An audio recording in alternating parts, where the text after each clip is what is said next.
guest speaker today. Our guest speaker is Mr. Zeb Weese. He's the Executive Director of the Kentucky State Nature Preserves Commission. He has worked in land conservation throughout Kentucky for over 2 decades. He holds master degrees in history and forestry and bachelor's degrees in history and zoology, all from the University of Kentucky. His presentation will cover local conservation projects undertaken by the KSNPC, including the Kentucky Heritage Land Conservation Fund's Nature's Finest license plate program. Please welcome our speaker for today, Zeb Weese.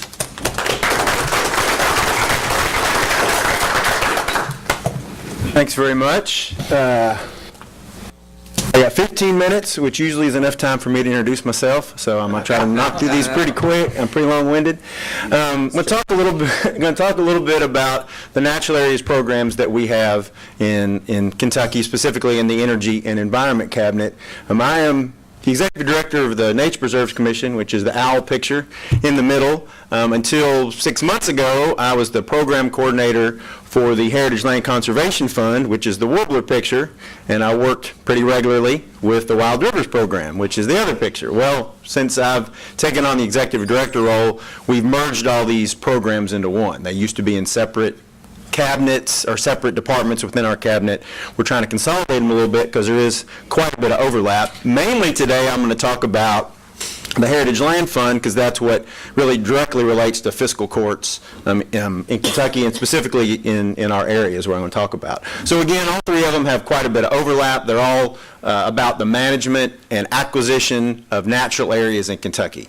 The State Nature Preserves Commission is mostly concerned with rare and endangered species. We have properties and programs that try to keep the stuff that's native to Kentucky not doing real well, to keep them around. And in addition, we try to keep things from becoming federally listed. Our goal is, some people when they hear things are federally endangered, something like that, they kind of think that that's almost the goal, that when something's endangered, we want to keep it that way in a sense, but it's really the opposite. Our goal is to manage our properties and acquire properties that have species that are in danger of becoming endangered. We want to head it off at the pass and keep that designation from happening, both for the critter itself, because they don't particularly want to be endangered, and also because of all the obviously regulations that come on top with having additional listed species. So our big goal is keeping things from being listed, and we've had some success over that over the last couple years.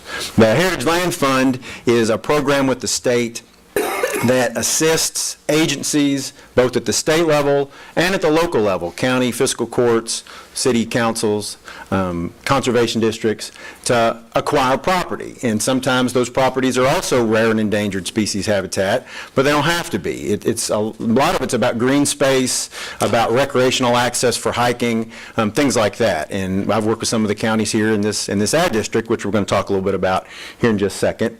And finally, the Wild Rivers program is there are 9 rivers in the state of Kentucky, stretches of those rivers, specific mileages that don't have any dams, don't have any roads going across them, no bridges, that are free-flowing rivers that were designated in the 70s as official wild rivers. And we also try to keep, we also have a certain amount of role in keeping those wild, and they can't be developed in that sense. They can't, no dams can be built on them. And we also do acquire some land there as well, again, mostly for recreational purposes, for canoeing, paddling, kayaking, fishing, stuff like that.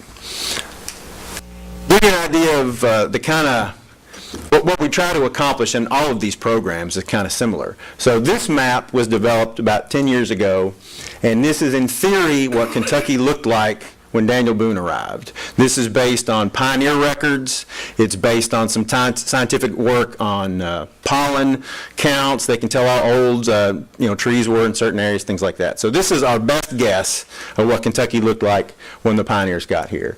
Dark green, pretty thick forest. The light tan are grasslands. Some people don't realize that the Pennyroyal Plain, E-Town, down south to Bowling Green and west. Uh-oh, did I do that? I don't think I did that. I hate these things. I always do that. Okay, good. Gotcha. People don't realize a significant part of south, central, and western Kentucky was actually grasslands, were prairies, kind of like you expect out in Kansas, that was mostly kept open by Native Americans burning it, things like that, because when something burned, there was nothing to stop it from keeping on burning. The yellow part which would include a lot of this area, were wetlands. Kentucky once had over 1 million acres in wetlands. Of course, the vast majority of those have been drained and tiled and turned into agriculture, so we don't have very many wetlands anymore. So this is what it looked like pioneer times. This is what it looks like today. Pretty much the wetlands are gone, the prairies are gone, most of it has been converted into agriculture. The forests are not, are obviously have been logged extensively in the last couple hundred years. So our goal is kind of twofold. The goal of the Nature Preserves Commission is to find the dots on this map that are still pretty much what they were like a couple hundred years ago, and there's not very many of them. We don't acquire a lot of land. Statewide, we have about 2,700 acres out of 25 million acres, or 27,000 acres, excuse me, out of 25 million acres that are protected in our nature preserve system, that are what's left of kind of pioneer days. So we don't have a whole lot in that system. What we do have, and those are the green dots, the yellow dots are our heritage land funds, the nature license plate money. They are not necessarily where the rare species are or where the pioneer style old growth forests are. They are places where people can just go hiking, and people in some cases can go hunting, fishing, paddling. These are our outdoor recreation sites. And we have about 90,000 acres in that program. About 52 out of 120 of our sites are owned by fiscal courts and city governments. We have conservation easements on those property, which means if a county or city buys a piece of property using the heritage land funds, that they always has to be used for those conservation and outdoor recreation purposes. They can't later build a ball field or do whatever on it. That's pretty much what the conservation easement restricts it to. We are funded, that program is funded by a variety of sources. The one we always talk about is the Nature Finest license plate, the bobcat, the butterfly, and the cardinal. If you accidentally buy one because you like UK or Louisville, we don't hold it against you. We kind of encourage that. But this is what we always tout because it's a way for the average citizen to donate funds to acquire these conservation lands and to manage them. The reality is this brings in about 8% of the revenue of the fund. The majority of the fund comes from the unmined minerals tax on coal and on environmental fines on air and water and waste. All of those sources, as you can imagine, vary greatly. So at one time, the Heritage Land Fund had about $5.5 million a year coming in to it. Currently, we have about 2.5 coming into it because those sources vary greatly. But the way it works is pretty simple. We have a board of directors, some private citizens, some agency representatives, and folks like a fiscal court can apply to purchase conservation lands and outdoor recreation lands. These are the 4 categories by statute that an application has to meet, just one of those. And as you can see, they're pretty broad. Habitat for rare and endangered species, not many county properties want that designation. That's mostly our agency, and state agencies want that. Important to migratory birds at this point is pretty much you have a chunk of woods that's over 10 acres, it's probably important to migratory birds. So that's an easy box that just about everybody checks. Important natural functions, subject to alteration or loss, that's mostly wetlands or riparian areas, creeks, rivers, things like that that are subject to being altered in some way. And then the 4th is the biggie for most fiscal courts, is to preserve for public use outdoor recreation in its natural state. That pretty much means hiking trails, bird watching, things like that. Something I think the state of Kentucky has never done a great job. We're trying to make some efforts over the next year of promoting our wildlife watching and our passive recreation, our hiking, things like that, more so than we've done in the past. One issue is we have a lot of different agencies that do this, and there's not really a central location where tourists or citizens can find out where to do this stuff, where you can go look at things, where you can go hiking. It's not very centralized. And something that surprises a lot of people is it is estimated, the Census Bureau every 4 years comes out with a report that says, how many people in every state, it's individual, how many people participate in outdoor activities and what kind of money is generated. And of course, generally that's generated by staying in hotels, dining in restaurants, not so much buying stuff if you're a hiker or a bird watcher, although that includes buying binoculars, things like that, but usually that's not at the local level. It is estimated that in 2014, which was the most recent report that came out, the state of Kentucky alone, $700 million a year is generated by just wildlife viewing, period. That's not canoeing, that's not hiking, that's just saying, hey, I'm gonna go look at a bird, there's one, I saw it. That's wildlife viewing. It generates a lot of money that people don't really necessarily realize, and one of the selling points for conservation and outdoor recreation in this sense is after you acquire a conservation area, with this funding particularly, you build some trails on it, you build them, and this is where my old job came in, is I tried to convince folks when you build a trail, build it so it's extremely low maintenance, where the scouts can go out once a year and clean it up, doesn't require a lot of heavy equipment, you're not having to do a whole lot of work. You stick a sign on it, you get a decent website, which again, we're trying to work throughout the state and getting these kind of consolidated, our local government ones, so it's easier to find. And then you're pretty much done. You're finding a place to acquire for conservation purposes. You're letting tourists and citizens know it exists. They come and hike around and look at stuff. It's not very equipment intensive. It's not manpower or labor intensive. A lot of our places have volunteers that do pretty much all the work. It's just something that we as a state really need to do a better job on telling that story and just kind of get more organized in the publicity end of it. Again, we get anywhere from $2.5 to $5.5 million a year in this fund. Half of it goes to fiscal courts, colleges, and land trusts. They can apply. It's application-based. You turn in an application. We have a board of directors that reviews the applications. We'll go and look at the site and see if it's appropriate for funding. The rest of the funding goes to individual state agencies for the exact same purposes. And that's really about all there is to it. You apply on a quarterly basis. Our board makes awards on a quarterly basis, and then the unfortunate part, of course, is we are all beholden to our state's finance cabinet. So after the award is made, it still is probably a year and a half, sometimes longer, before the acquisition is actually completed. Sometimes landowners, of course, can't wait that long. We aren't successful on all our projects because it is so lengthy. But if you are a fiscal court, particularly applying for funding on one of these projects, you're really only, your investment up front is filling out the application, is administrative costs, because the fund pays for the appraisals on the property, pays for the title work on the property, pays for any surveys that are required, pays to actually acquire the land, and will also put in a small amount of money, about 10% of that whole cost up front, to manage, to put in your trails and all that kind of stuff. So what a county fiscal court is committing to do long-term is keeping the parking lot in shape and organizing some volunteers to keep the trails open. That's really kind of the minimum. I mean, you can do more than that if you have the budget and have the interest, have the volunteer base, but that's kind of the minimum to it. We view this, the state views this as virtually like a mitigation fund in essence. So much of the funding is coming from environmental fines that it's to put it back towards conservation purposes and recreation purposes is putting that fine money to a good cause, and again, one that can actually be of economic benefit.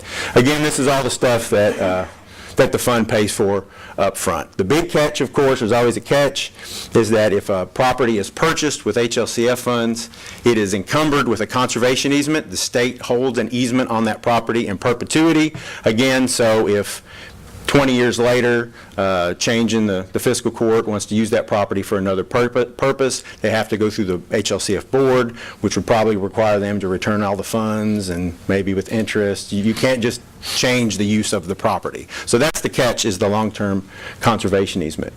All I want to do now is run through a few projects that are in this area that we currently have. Last year, in fact, we closed on probably our most significant project in a long time. We funded 650 acres at the Audubon wetlands at John James Audubon State Park. If this was a case where it's pretty significant property from a conservation standpoint, again, it's 650 acres of wetlands. There's endangered species there. There's all kinds of stuff. The bald eagle nest, there's a big heron rookery, you can go see 30 or 40 herons at a time.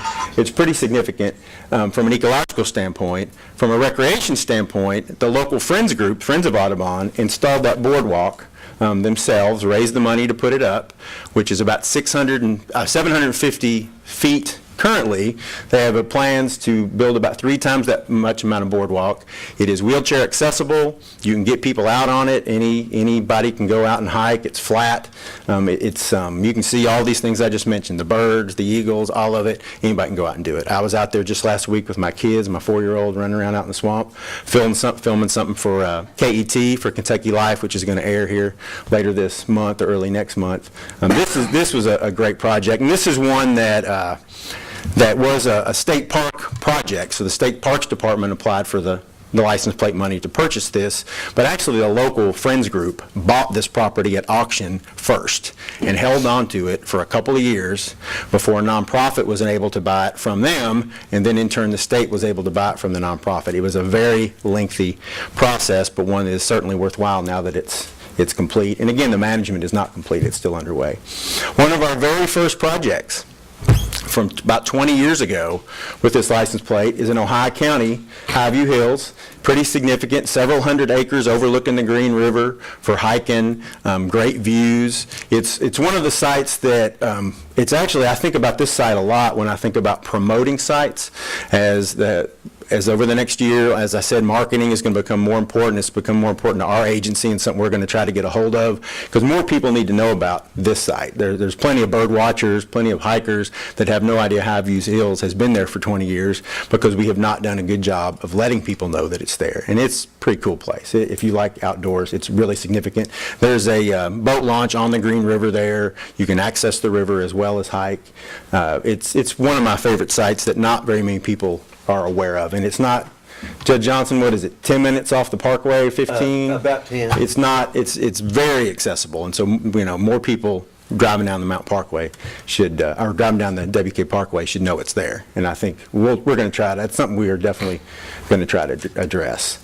Here in Owensboro, when the Greenbelt Trail was first getting started, they acquired some tracks from certain funding sources.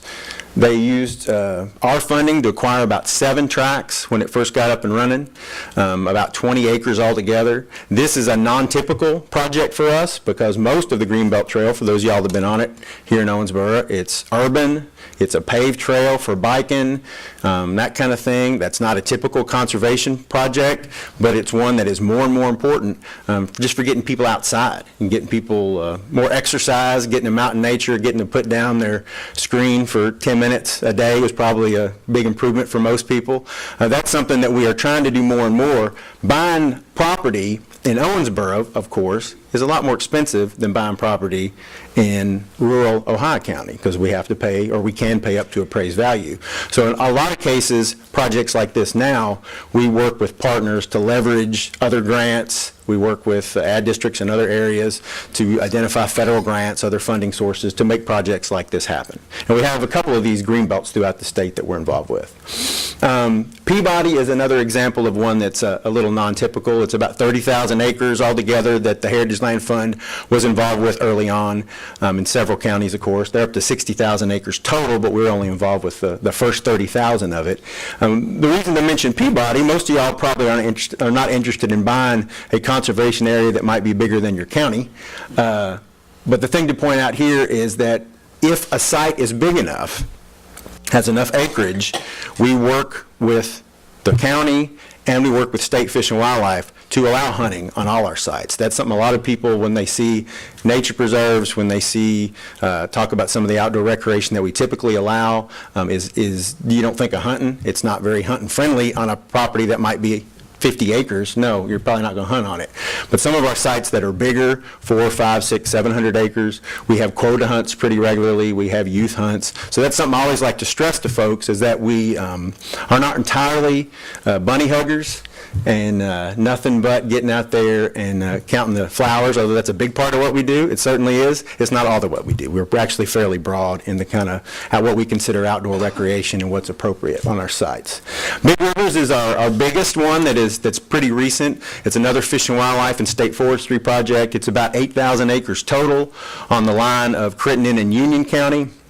That's a trade water river running through the middle of it. That's another one that had multiple partners going in to make a project that size happen. We've just recently put in a bunch of overlooks, a lot of infrastructure for folks to go in and view it.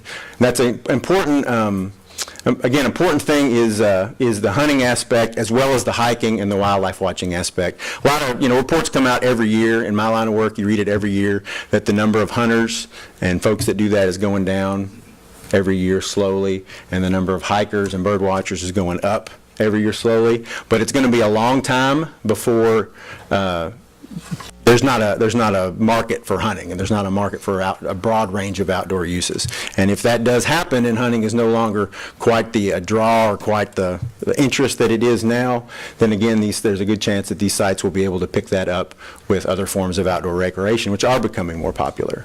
And that is something that I want to stress, again, is a lot of times we talk about conservation, a lot of times we talk about protection of these areas, but we have 90,000 acres and 120 sites in our program, and pretty much all of them are open to the public. We want people out there. We want kids out there throwing rocks in the creek. Again, putting down their screen for 10 minutes is really important. And we have backpacking and outdoor camping at our state forest and wild river sites. Very broad range of activities that we encourage. Again, we have a little bit of funding through the end of this fiscal year, as I'm sure you all are well aware. Who knows what next fiscal year will bring or the 2018 budget will bring. But as of right now, we do have some funding for these kind of projects. So I've already spoken to Hancock County here today already about potential of applying for a project. We have become better and better at working with multiple partners to leverage multiple funding sources to make decent-sized projects happen. And that is the email and phone number of our administrator of the project, or you can always ask me questions or give me a holler if you have a site or something you want to talk about in the conservation business. Again, we're broader than just the license plate program, but it is something that we like to stress so everybody can know what their money's going towards. So I think that's about it. Did anybody have any questions for Mr. Weese? What's the maximum you can apply for, dollar amount? Well, you can apply for whatever you want to apply for. There's no maximum. Okay. If anybody, there's no cap. Again, within our budget limitations, what does sometimes happen, the board every quarter, they try to make decisions based on what they have right there in their pocket.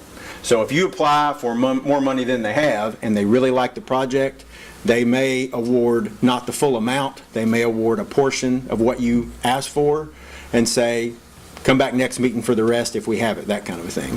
Have to match it? For fiscal courts, there is zero match required. There is no match. A land trust, if a nonprofit land trust applies directly to us, there's a 50% match. But fiscal courts, city governments, any municipality, there's zero match. Again, if you apply and it's a good project that the board really, really wants to see happen at the fiscal court level, there's not necessarily a penny that comes out other than administration of the grant itself. And again, when I meet with folks on site and walk around, I've been doing this for 20 years, managing these types of sites. I do everything I can to say, here's how you do it cheap. Don't set this up. This is too much maintenance. You're not going to keep up with it in 4 years.